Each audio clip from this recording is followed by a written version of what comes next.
Hello there guys, and welcome to another one of my reviews. And as you probably already noticed, today we are going to talk about the brand new DS9. So what is this car specifically? Well, it is the top of the range model in the DS lineup, if you will. You can tell that by the naming.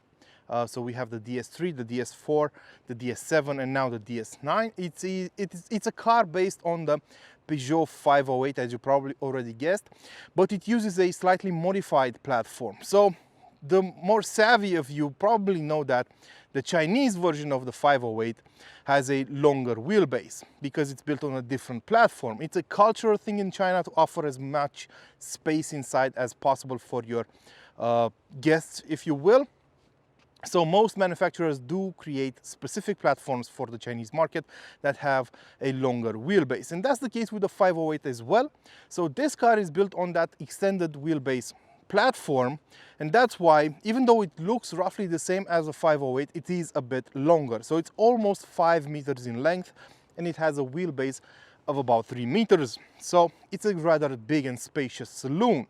But in terms of design, yes, it is wearing the typical DS tricks up its sleeve. So you'll notice a lot of diamond shapes all around the car. The front end is completely different compared to a 508.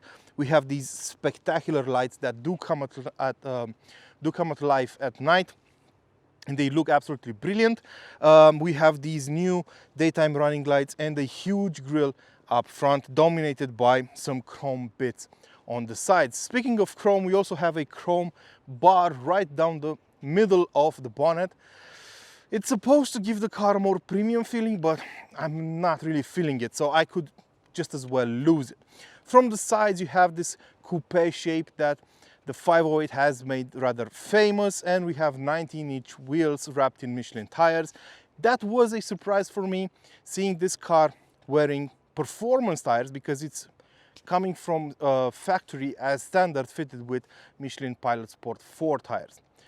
It's not exactly a sporty car, it's more of a comfortable car, it's more of a cruiser, if you will, but it does come with Pilot Sport 4 tires, which is rather interesting. Also from the sides, you will notice the stowaway door handles.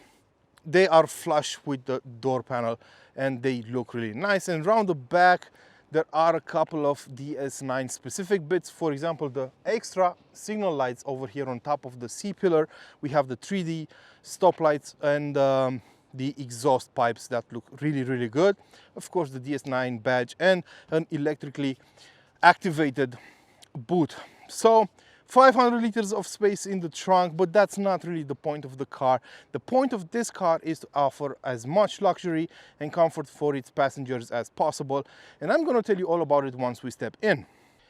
Inside the new DS9, things look absolutely brilliant, and they feel brilliant because this is truly a premium offering. Now, the car we are driving is fitted with the Opera package, which brings the most expensive materials you can buy on this car. That's, to be completely frank, that's Napa leather that has been used on these brilliant seats, on the center console, on the dashboard, on the door cards, everywhere. It looks brilliant, it feels brilliant, and it gives this whole interior a very premium feel, and it's miles ahead of what you could find on a 508. Now we still have this diamond-shaped pattern that we see everywhere inside the car, especially on the center console over here. The same can be said for the start-stop button, and right above it we have a classic already BRM watch for DS models. Even the steering wheel is wrapped in the same material. We have Alcantara on the A-pillars and on the roof, as well as on the sunshades. Everything, it feels absolutely premium. The only exception is in the lower half of the door cards, where you will have scratchier plastic than usual, but that's only normal because that's where most of the contact will be made, and you want to protect those areas. Now the infotainment system is a bit old and it feels a bit laggy at times, but you do get Apple CarPlay and Android Auto, although with a wire for now, which will solve most of those problems. And the instrument cluster is absolutely brilliant, with a number of themes and a number of designs available, also dominated by this diamond pattern, and on the steering column you have a infrared camera that watches your face while you're driving to make sure you're paying attention to the road. So we have a lot of safety features as well. The cars will all get heated and ventilated seats as standard, but optionally you can also add the massaging function that we also have on this car. Now let's step in the back and see how things go down in there. As you can see, I have plenty of room in the back seats of the DS9, and my fears about the space you get in here are have been proved to be just unfounded, basically, because as I said, this car is built on the long wheelbase platform of the 508, and I have plenty of room over here in the back. The driver's seat is adjusted in my comfortable driving position. I'm 6 feet tall and about 250 pounds, and look at the amount of room I have left for my knees. Now, I can't really fit my feet under the front seat, but that's not really an issue. Sure, in terms of headroom, I do touch the ceiling, the roof liner a bit, but that's not a huge issue. Overall, I have plenty of room. I have these very comfortable headrests to use for a longer trip, and I have this huge armrest over here which can be retracted to turn the car into a 5-seater, not a 4-seater. We have buttons over here for massaging functions because this car has massaging seats in the back. They are also heated, and we have our own climate control zones for each passenger in the car. So yeah, the materials are of great quality in the back as well, no cutbacks whatsoever, and this feels like a premium luxury offering. Now let's get behind the wheel and see how it drives. Well, now that we've got behind the wheel of the new DS9, let's talk about the platform and the specs for a while. So as I already mentioned, this car is built on the same platform as the long wheelbase Peugeot 508 that's being sold in China right now, and the car is built specifically for that market. So since they have the facilities in China to build the long wheelbase 508, they decided to build this car on the same assembly lines as well back there. So this is a Chinese made car, but that's not an issue because today all car manufacturers have such perfected assembly lines that it's really not an issue that cars are being made in any location in the world because they have very strict quality standards. So in terms of power plants, as you probably already figured out, the biggest power plant you can get in the PSA group right now is the 1.6 liter petrol engine, also known as PureTech. This is an engine built back in the days when Peugeot used to work closely with BMW. It's a very refined engine over the years. Every single kink has been ironed out, and it's a well-trusted engine overall. The one issue people might have with it is the fact that it might be considered a bit small for such a big car. Now, the power isn't lacking in any way. It's just that people buying this sort of car, people buying a Audi A6 or an E-Class or a 5 Series, usually tend to buy bigger engines just because they can.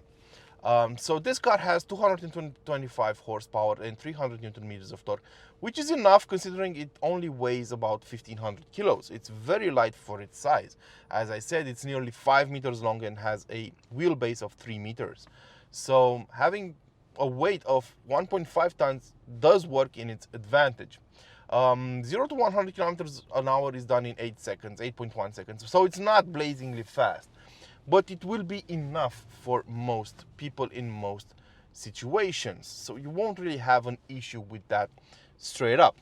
But yes, there are E-Tense versions in the range. Those are hybrid versions, and they can get up to 360 horsepower if you want more. But of course, being a plug-in hybrid will mean adding on a lot more weight, so the dynamics of the car will be different. It's not like this is a very sporty car anyway. It was created to be as comfortable as possible.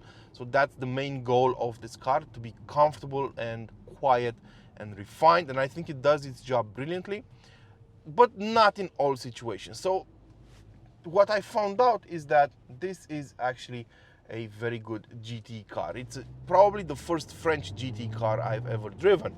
The reason I'm saying that is because GT cars are normally used for longer trips in order to allow the passengers to arrive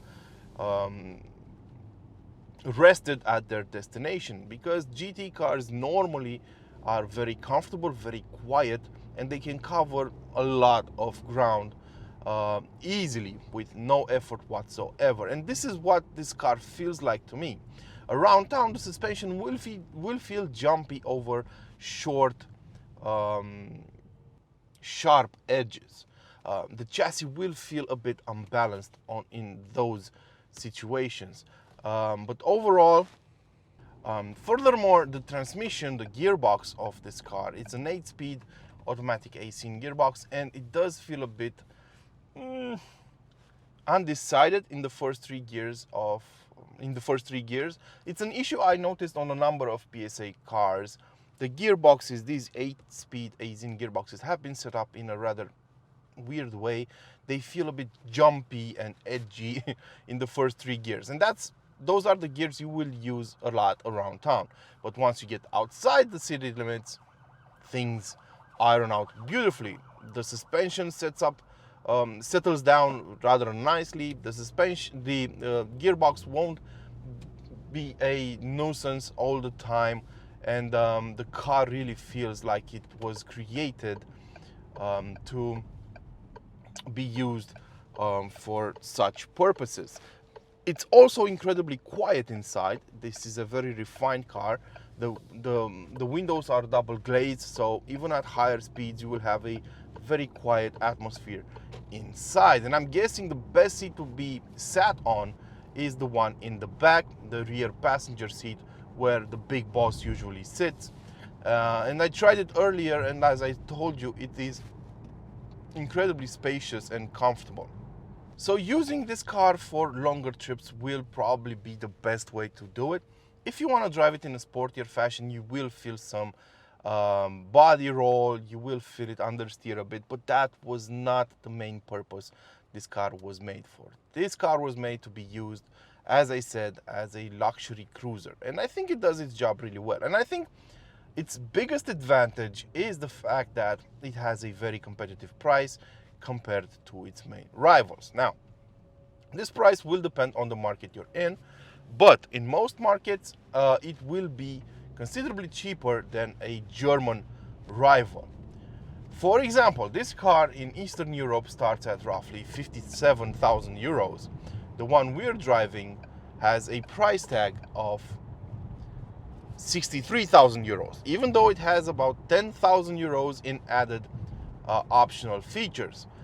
So you might say, okay, but 57,000 plus 10,000, that would be 67,000, not 63. Well, there is a discount applied to this car right now. It may be just a local thing, but the total price for this car is 62,000 euros, maybe closer to 62 and some change. In order to get the same exact optional features and technology on a rival car from a German company, or from Lexus, for example, from, I don't know, BMW, for example, you would have to spend a lot more. I did the math. I configured a 5 Series, a 530i, with the same options as this car. That would be extended leather on the dashboard and the door cards, contrasting stitching, heated and ventilated seats with massaging function, night vision and everything. And the end price for that BMW was over 80,000 euros. So this would be nearly 20,000 euros cheaper than that car. And I know it has less power, and I know it has a small engine under the hood, and it doesn't have the brand power that BMW has. But if you can look past that, and you don't care about such things, and you want these Bugatti headlights, I think this is a very good choice for the money. Now, if you agree or not, I would like you to tell me in the comment section below. As usual, don't forget to feed your passions, and don't forget to like, share, and of course, subscribe to this channel to keep it alive. Until next time, don't forget to feed your passions. Ciao.